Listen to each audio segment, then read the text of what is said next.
We want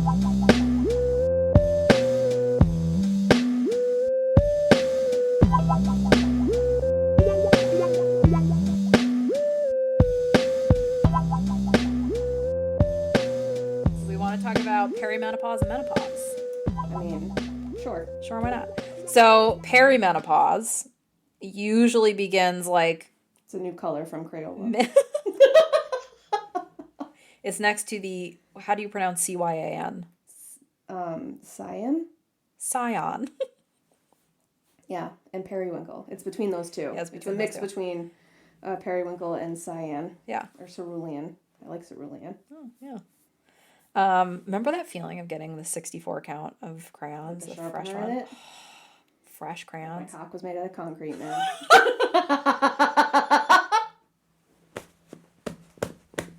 Call back.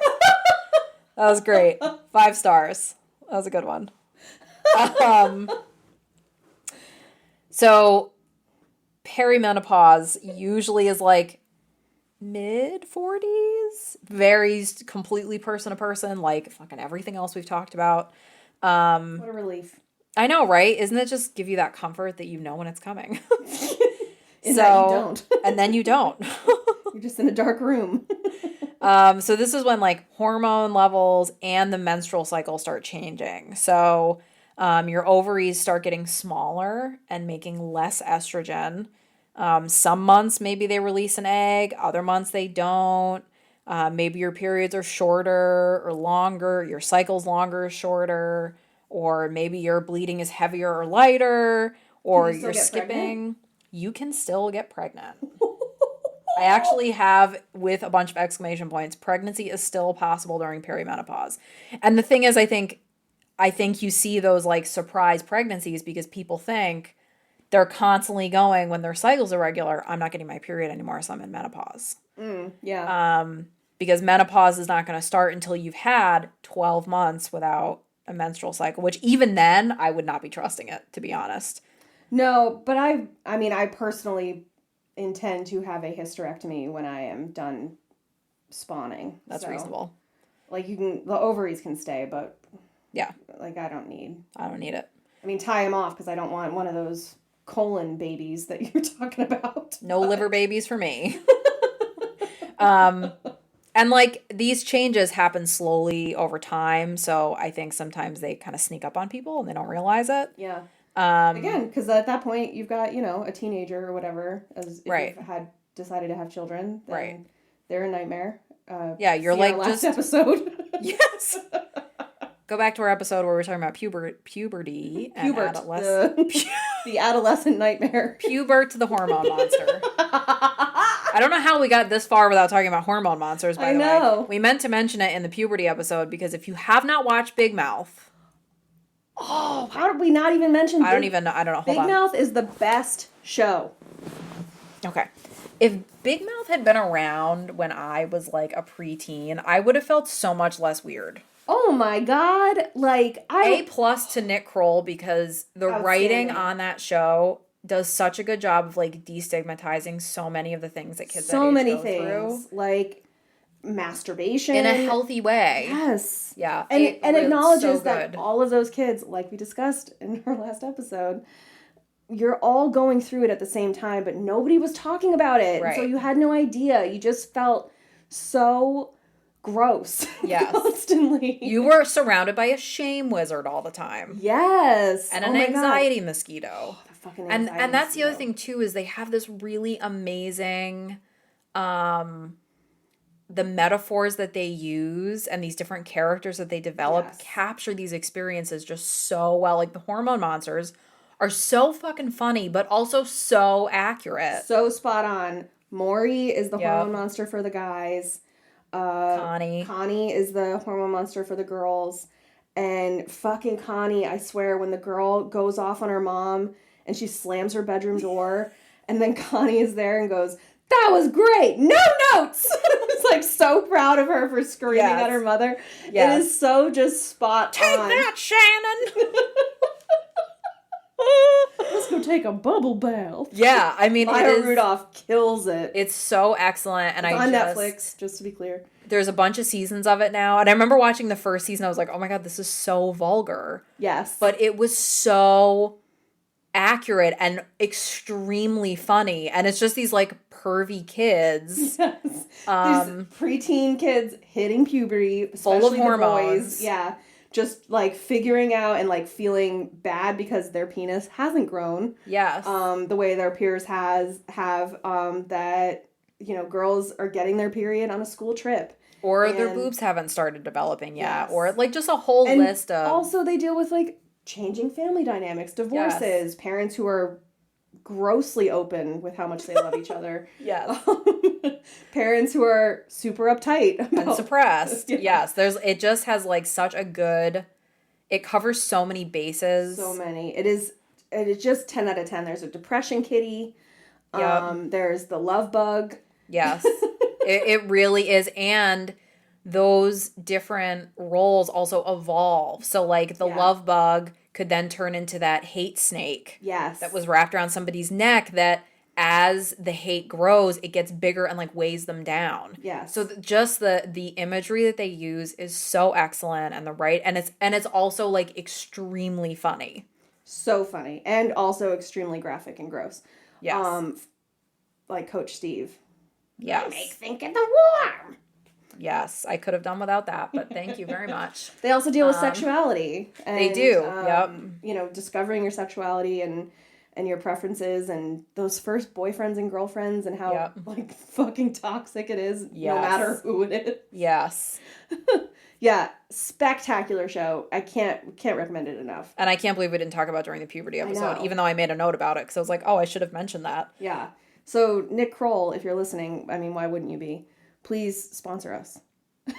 Come on our podcast because we would love to talk about Big Mouth. I could honestly... I wouldn't be able to talk. That's the problem. I could do a Big Mouth podcast where all we do is talk about that show. Oh because it is just... Yeah. Like 1,000,000 stars. I think it's really something they should be proud of because I think they've really done such an excellent job. It is. And it is. You're right. It's that thing of like, if I had had this... Oh my God. 25 years ago. What a difference that would have made. Yeah. It For like my self-esteem, like I wouldn't have felt weird about so many things. And it just, I just can't, I'm so jealous of kids today.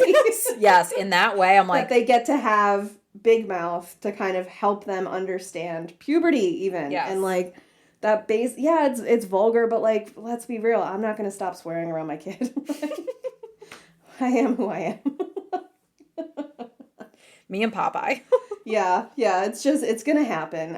I'll do my best, but good luck. It's gonna slip. There's a reason we had to label this explicit. I can't be trusted. Neither of us can.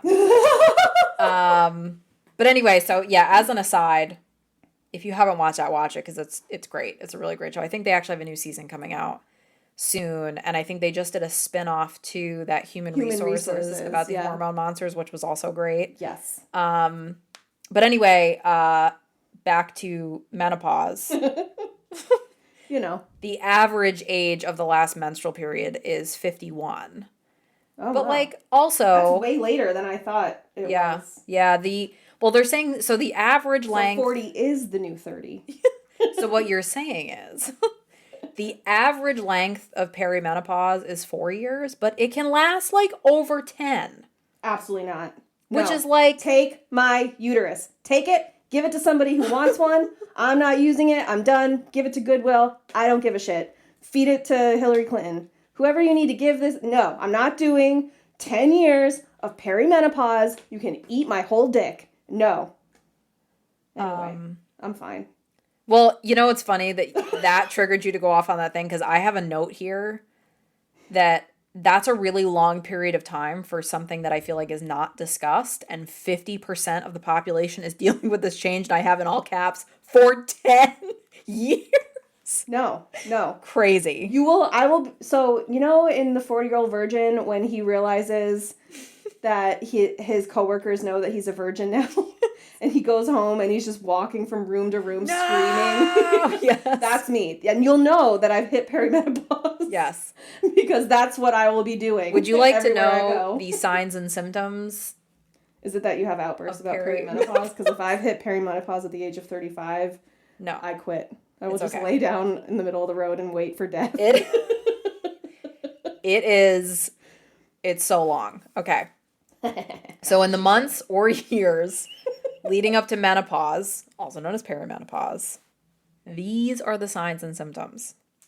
Irregular periods, vaginal dryness, hot flashes, chills, night sweats, sleep problems, mood and emotional changes, weight gain and slowed metabolism, thinning hair, dry skin, loss of breast fullness, loss of energy and fatigue, sadness, irritability, fuzzy thinking, and memory difficulties.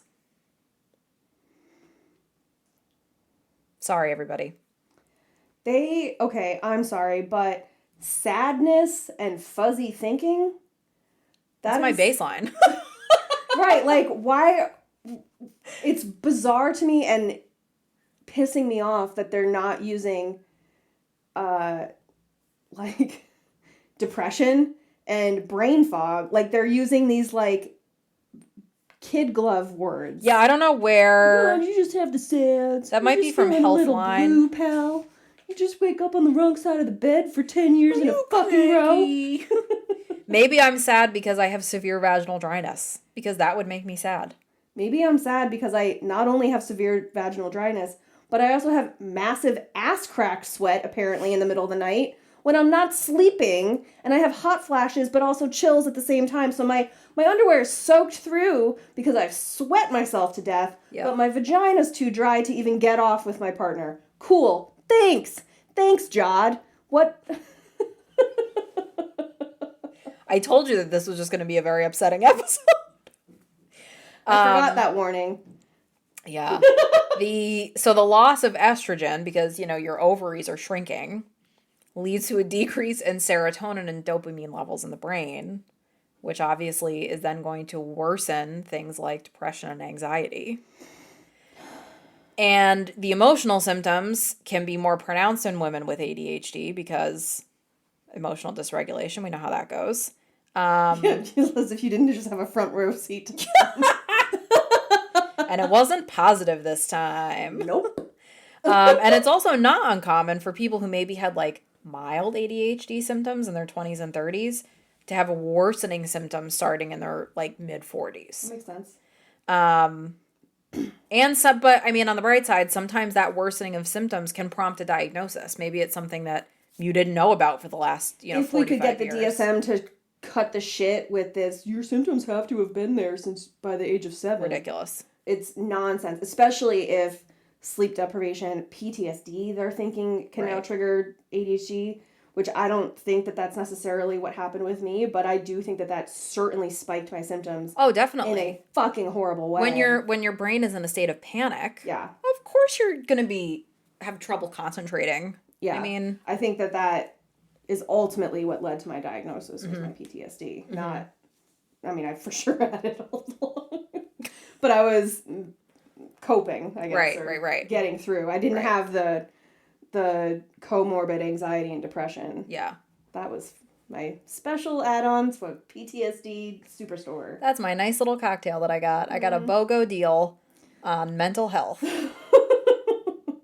But, I mean, stimulants can be effective. Yeah. And sometimes, the hormone therapies that they use for perimenopause and menopause can help ease those symptoms, which then in turn can maybe help ease some of your ADHD symptoms. Obviously, nothing's going to be like a fix for ADHD, but, Go to your annual checkups with your GP and your OBGYN. And be honest with them. Yeah. Tell them if you're struggling. And advocate for yourself. Tell them about your butt crack sweat.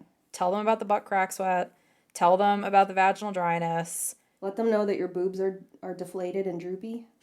Yeah, it's so funny. Like, I mean, it's not funny, but so I was like at my annual with my doctor a couple years ago, and I thought I had like felt a spot on my boob that I was like, oh, I can't feel it all the time, and my doctor didn't really feel anything. And I went to my gynecologist right after that, who was like, let's get it checked out, and I was like, I don't think we need to, and she was like, I think we need to. So they sent me for... I remember this because I screamed at you. Yes. My gynecologist actually said to me, do you want to be having a different conversation in 5 years? And then I pooped my pants, and I said no. That was the right thing to say from a clinician standpoint, Yes, though. it was. She said exactly what she needed to get me to do what I needed to do. So I went and had this done. I had the, a mammogram and an ultrasound done. And then they started explaining to me, so there was like some dark spots on my ultrasound, but they start telling me that, because it was like not long after I turned 30. They're like, well, when you're in your 30s, you start losing the density to your breasts. So basically, they're like, your boobs are starting to sag, and what you were feeling was the last of the firm tissue left from when you were in your like teens and 20s. And that's nice. Now they're just deflated. A bag of sand? So at first I was like, man, what a relief. And then I'm like, well, I was just diagnosed with saggy boobs, pretty much is what they told me. I can also definitely foresee myself getting like a reduction when I'm done having kids too. If I don't have to worry about like my mammary glands having scar tissue or anything, absolutely. That was like something that I think like puberty really, I had a really hard time with, because I did like develop boobs so young that it makes you sexualized kind of at just like a really young age. And I have always been,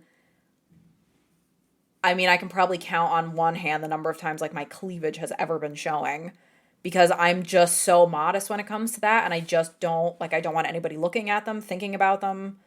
Nothing. They don't exist. What hump? Just gonna minimize them and wear turtlenecks. I certainly didn't, I mean, I had some moments where I was like, oh, like, I'm wearing this in order to get, my significant other or whatever to enjoy my boobs or whatever.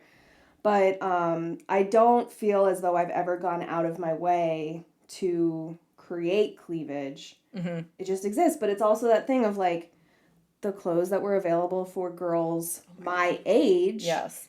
Did not, like Abercrombie, for example. We talked about this in another episode, that era where girls were wearing like push-up bras, and then you had like the lacy tank underneath, yes, and like another tank top, and then you had that like Henley that was like a button-up, and you would wear it like unbuttoned, right, with all the tank tops underneath. And I remember all these girls I went to school with having these like nice like this defined cleavage, and I was like, my cleavage starts at my fucking chin. Like it's just, they're just mashed in there. There's no definition. There was no option. Like, I mean, I wear a 40G bra. Mm-hmm. That wasn't an option. No. I was like a 36C. I didn't start wearing the right bra size until I was like in my very late 20s.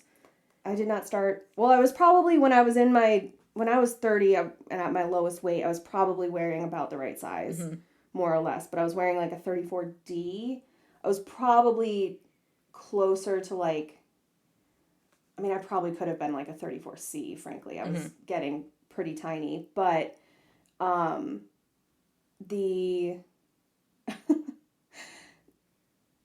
where I am now, like, yeah, like just the projection has changed so much, and like those weren't an option. But also I distinctly remember, and part of my body image, nothing in Abercrombie fit me. Their shirts didn't fit me. No. And part of the reason they didn't fit me is because to cover my boobs, it meant that the shirt stopped at my belly button. Yep. And everybody had super long shirts. I don't know if you're our age, listener, but the shirts were our jeans long. At the time had belt loops at the pubic bone. They were so fucking low rise. It was so weird because like the jeans were super low rise, but the shirts were so long. Yeah. Like, and now we have super high rise jeans and crop tops. Yeah, short shirts. Yeah, it was like not a good phase for my body type. Yeah. And that's another thing I feel like is not addressed too, is that like your boobs are not static. No. So, you have this philosophy. I had no idea you were supposed to get measured like every other year. It's so funny because like I still, until something is like uncomfortable, I'm like, well, why is this fitting right? And then I'm like, maybe I need to remeasure myself, and I'm off by sometimes a cup size. Yeah. Because make sure, you go online, there's a website with a measurement tool, and there's like 5 different measurements that you take, but you're actually going to have like a bra that fits you. And it's called a bra that fits, funny enough. Oh, that's right, it is. It's almost like osmosis. And like when my period's coming, my boobs get way bigger. Oh my God. It's just yeah. It's wild. Like the they're hormonal like hot air balloons. They yes. just are like, okay, well. Oh my God, why do they feel so heavy? But I also like I can even look at pictures and I can see like, oh yeah, my boobs used to start like under my collarbone and now they don't. We actually joked about that in one of our early episodes. Yeah, my root is the same place. Yes. The root of my boob is the same place, but the end point where it lands is much closer to my waistline now. And I feel like it, like when we were growing up, it was just always jokes about older women with their saggy boobs. But like there wasn't a lot of conversation about like, well, and how that changes over time and like the density in the breast tissue. Didn't know that until I went and had that ultrasound done. Well, and I'm stacked. My mother is not. Yeah. And never was. Yeah. So in that respect, she couldn't really relate to me. Yeah. And didn't know other than like, you just need a sports bra. And oh, like, God, I come from a line of very busty women. On my dad's side they are, but not so much on my mom's side. And it wasn't, it was just never really discussed. And I never really saw my dad, so I couldn't really act like, hey, Dad. Tell me about your mom's tits. What an awful moment for us to have the same thought at the same time. Sorry, so Katie. How did you become friends? Oh boy, that was something. Oh God. My grandparents are gonna smite me from the beyond. How dare you? My grandma probably thought it was funny. My grandpa was rolling his eyes at me. Shame on you, Catherine. But yeah, no, it's just it's you know that kind of thing where there's such a void. Again, I maintain males and females should be separated for health classes through middle school. Yeah. You should have sex-specific health education. What does, like, imagine how your health class would have felt and benefited you if you could even learn about STIs. Yeah. And what they look like on female genitalia, what they feel like on female genitalia, what they look like on male genitalia, what it smells like or whatever, feels like when you're touching it on male genitalia. I don't know. Thankfully, I've never The goal is to gross you out. That's the goal. Right. Like, just having those things where you're like, ugh. Like, I bet you wouldn't have to worry about abstinence-only education if you showed people a gnarly genital wart. For sure. Come on. I mean, and showed it to just the group of girls. So then they leave class and they see the group of guys and they're like, I would appreciate if you just never talk to me again. Yeah, Your wiener scares me. Yes. And they could say the same thing about, you know, a blue waffle. So. Reasonable. Yeah. Reasonable response. I mean, my sex ed was initially done in Catholic school. So it super comprehensive. Was lacking, and we had a question box. They just use like a laser pointer on the crucifix? Pretty much, yeah. They just point out Jesus' nipples, and that was it. They had like a question box where you could like drop questions in. So, you know, I grew up with a mother who was a nurse, so I had the sex ed conversation when I was like 6 or 7 because my mom was pregnant. She was like, she's going to be asking questions that I need to be answering before she asks them. So a lot of things I already knew, but was noticing that what we were getting was not comprehensive. So I was putting questions into the question box to facilitate conversation that I felt like wasn't happening. So I put in questions like, what is a condom? So that they would have a conversation. Did they? Yes, but it was very brief. It's a Satan hat? Yes. It's something the devil puts on his hooves. It's made of lambskin, and it is satanic. Soaked in vinegar. It burns. And it kills your baby. Forever. You'll never have a baby again. And you're a trollop. Yeah, it was definitely lacking. And you're right, because even in high school, we covered it, but it was done in a co-ed class. Yeah. And we had this weird health teacher who had a lunchbox that she would bring in. And the lunchbox had these little black, they were like in black fabric, And it was supposed to be like a set of testicles that you could palpate and try and find a lump. Or, a pair of breasts so that you could feel those and try and feel a lump, or like what the texture is supposed to feel like. That she would pass around the classroom. So she would just pass the lunchbox around and you're supposed to go in and fondle the things in this bag. Guess how many teenagers are going to do that? None. That sounds like an idea cooked up by a priest who is now defrocked and was investigated by the diocese, frankly. This was in public school. Oh. She was just a weirdo. I don't remember what her name was, but she was weird. Well, I maintain who thought that up, so. Yeah. I mean, you're probably right. So, yeah, it was, I just think, like, the sex ed is really lacking, which is why when I started covering this, I was like, I kind of feel like we need to do a deep dive and really talk about what happens in puberty and what happens with a menstrual cycle and what's a placenta? What's a placenta? I didn't even know. I thought the baby was inside of it. What the fuck do I know? And that's what I'm saying is like there's a lot Babies that's just inside not the placenta, you have a big problem. I feel like that's I guess. Yeah, I don't even who even knows at this point. And we don't know because nobody explains this. Yeah. But this is also, I mean, how much of what we do on this podcast is trying to like destigmatize things. Like True. We're so good. On air had a conversation where we debunked a incorrect thought I had about a placenta. True. As it happened. So yeah, it's I just think like so much benefit can come from like having conversations about this. I did not know a lot about menopause. Yeah. Fucking 10 years? Perimenopause? You fucking kidding me? You will know when I hit it because I will just scream. If it happens before I'm 45, I'll be real dry and screaming. Yeah. I mean, realistically, I don't want it to happen before I'm 48. I want 13 more years. That's reasonable. I think so. Yeah. Especially if I'm not going to actually hit menopause until I'm 51. I mean, at least we know that the average age is 4 years. The duration of perimenopause. Oh, yeah, I'm sorry. Yes. The average duration is 4 years of perimenopause. And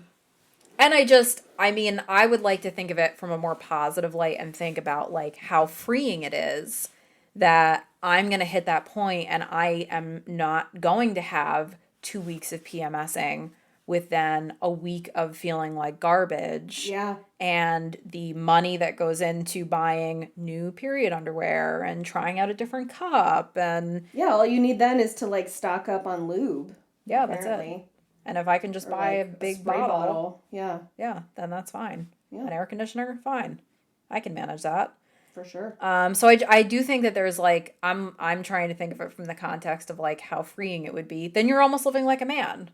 Then you don't have to be dealing with all of these factors that like men just don't have to ever deal with. Except when they're running, and I'm pretty sure their flappy doodles get in their way. I don't understand how. And when they look for sympathy, like, well, I gotta deal with... No, I don't care about your balls being sweaty. You know what else gets sweaty? My boobs. And they're a lot bigger. My boobs are sweaty right now, and mine it's too. Fucking January, and I'm sitting still. Yeah, so are mine. Yep. It's terrible. And they're heavy. If I wear a sports bra too long, it like pulls on my neck and I get cramps. I had PK take a picture of it last night because I got home and I was wearing like a wireless bra at work, and I took my bra off and I took it off, and it was like that feeling of like, you know, if like you're sleeping and you're on a seam or something and you move and it's like the pressure point or something. It felt like that, but it was like right where the bra line was, like under my armpit. Yeah, it's the worst. Yeah, it was like right on my ribcage, and I was like, whoa, that fucking hurt. Like, I didn't realize that I was... It's like in your skin. Guess, yeah, like it had folded on itself or whatever. And so we were talking, and I got home at like 4, and so I took my bra off almost immediately. Yep. In fact, it's usually at the back door, and it winds up on the kitchen table until the next time I go upstairs. Well, like an hour and a half later, I'm like walking around, and I was like, it still hurts. Like, what the fuck? And so I like felt it, and I was like, no, it like stings. Yeah. And so I had him take a picture, and he was like, no, it looks like maybe the soap didn't come off at all or something. He's like, it's like raised. Like, do you have like... And so I put like a steroid cream on it because I was like, unclear if it was the adhesive or the elastic on the bra, or like there was extra detergent. And it's like an area where the skin is sensitive. Right, like nothing. It was right above my tattoo, which also made me think that I was donating my organs because it hurt so bad to get a tattoo there. Yeah, I know, like, when I got both of mine and she got very close to my armpit, it got real sweaty real quick. Mm-hmm. Real, oh, yeah, I was real extremely spicy. sweaty when I got my tattoo when I was done, and, like, shaking from the adrenaline of it. Yeah, I wasn't prepared for that. I also did that a month after I got my PTSD, so there's a lot going on. I wanted to really hurl myself into the middle of the tornado and lean in. As usual, and as that recent Elise Myers post said, I was not born with the failure gene. I don't think I can fail. If I try, I can pretty much do it. I'll figure it out. That is my motto. That is my genetic makeup is probably success. Meanwhile, I'm like, I'm going to need 5 sick days for my period. And also, I'm never wearing underwire again. And also, don't approach me because I'm skittish. The end. Also, I have horns. And meanwhile, I'm like, you know what? I think I'm going to learn ballet. I have horns and a raccoon tail. So you're a furry. Nope. I am my own creature. I am my own little lemur creature. Yeah. I'm my own cryptid. Oh my God. So yeah, I hope you enjoyed this deep dive into boobs and periods and hormones and save for your retirement now. If you're not married yet, get a fucking prenup. And I'll be honest, even if you're married, have your own account. You can get a post-nuptial agreement as well if you're already married. So you could do that too. But protect your finances so that when you become a man in your 60s, you can live your best life. Or maybe your 50s. Or maybe your 50s. Or you know what? Maybe you started perimenopause really early and it was short, and in your late 40s, you're free.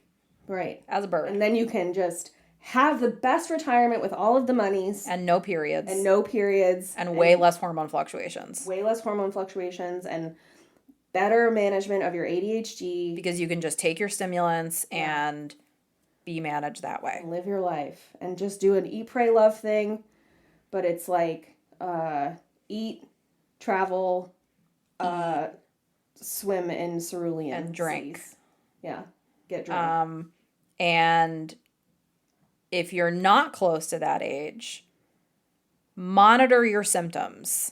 And I know, like, I have literally just like a little notebook, and as soon as I started noticing, like, I mean, really the normal course of my PMS is my nipples would hurt first and then my boobs would hurt. Oh. And I'd be like, oh, nipples are sensitive, period's coming. And I would start making notes. It started this day. Because then when I'm finally like, when am I going to get my goddamn period? I could look and be like, oh, I'm only on day 8. Cool. I have, 6 more days to go. And then my period, roughly, and then my period will be here. Keeping track of things like that so you can prepare for them. I personally would always try and make sure, like, if I knew it's coming in the next couple of weeks, I'm going to move some things around, lighten things up for myself, maybe reschedule some things that are just going to feel overwhelming. Yeah. And tracking your symptoms so that you know what's normal for you and you're prepared. And it also, I feel like, lessens some of the anxiety, like if you have a rough idea of what's coming. For sure. And I think that is the benefit. I know that, like, we've talked about struggling with day planners and using them consistently, but I do think that there is a benefit to having a planner available to you that works for you and is designed in a way that you like. Right. And even if you're not using it every single day, when you hear something like this and you're like, okay, you know what? I am going to try to, set an alert on your phone every day at 4 p.m., write your note for how your hormones are feeling, or how just, 2 or 3 words of how you're feeling, and monitor that thing that you want to monitor for the next month, even if it's just for the month before your next doctor's appointment. Yeah. So you can at least say, this is what I've been feeling the last 4 weeks. Mm-hmm. And I can say, like, I've been tracking it. Generally, yes or no, this is what it goes, when I'm not tracking it too, or whatever. Right. But I do benefit, even if I don't, definitely using a day planner all the time now because of the podcast. Yeah. But even if I fall off of it for a little bit, having the ability to get right back into it is so helpful. Yeah. And I had another thought that I was going to add to that. And now I forgot what it was. Cool. Doing good. Well, this is going to be an ongoing conversation. Yeah, because was it the last episode we talked about how we'll come back to this to talk about like PCOS and I do want to do an update to this that includes like things like PCOS. That's something I personally have dealt with for ever, and talk about like hypothyroidism, hyperthyroidism. I would like to kind of dip into transitioning if you're in a transition of identifiers, how that can impact ADHD and the hormones that go with it, those hormonal changes. But if there's something else that you want us to touch on, let us know. Like with everything else, just tell us, because we also like hearing from people. Every email, I'm like baffled. We get really excited. So excited. Like you guys might think it doesn't matter that much. We get really pumped. Yeah. Yeeting ourselves into the sun is usually the phrasing that we use. And every Patreon sign up, we screech. Every time. It just blows our mind. Actually, our last new Patreon that we had, Katie air kicked. She was so excited. I did. She literally came over and air kicked. I did karate at Garrett's desk at work. Yes. I was like, I like that you got so excited there was an air kick, and she was like, yeah, I'm pumped. Black belt checking in. Pew pew. Estrogen levels are high. Oh yeah, I was so excited. Yeah, we were really excited. Oh, so you're just enjoying know your ad-free episode. Yes. Limbo bud. Limbo bud. And what else do we have? What are other things that are coming up? Well, we're going to be doing some interviews with some other That's podcasters right. soon. Yes, that's going to be really exciting. We'll give you more deets on that when we get a little bit closer, but that'll be super exciting. Yeah, we're so excited. At least one interview in February and another one in March, probably. Yep. And, if there's other podcasters or people that you think you'd like to hear from on this podcast and you'd like to hear us interview or just shoot the shit with, if you have a connection with them, then let them know about us. Anybody want to come talk about periods? We can do it all day. let us know about them, and we can do our best to try to make that happen. But yeah, we're super excited to have that coming up. That is even the whole spring. Like we have stuff laid out. We have announcements coming. There's so many things that we're working on. So many announcements. Yeah. Yes. So stay tuned, because we have a lot of exciting stuff coming up. Yeah, this is gonna be a fucking cool year. It is. There's yeah. We can't wait to tell you about all the things that are all the coals in the fire. Sidekick. Katie's, as soon as she gets up, she's going to do another air kick. I think that's it, right? We've covered all our bases. So, So we'll continue this conversation about hormones soon in the future, in the next, probably month or two. And in the meantime, be kind to yourself, because hormones are hard. Hormones are hard. ADHD is hard. And keep an eye out for vaginal dryness. Because the bar is ankle high. Bye. Bye. Thanks for tuning in. We'll be here next Thursday with a brand new episode to delight your brain juices.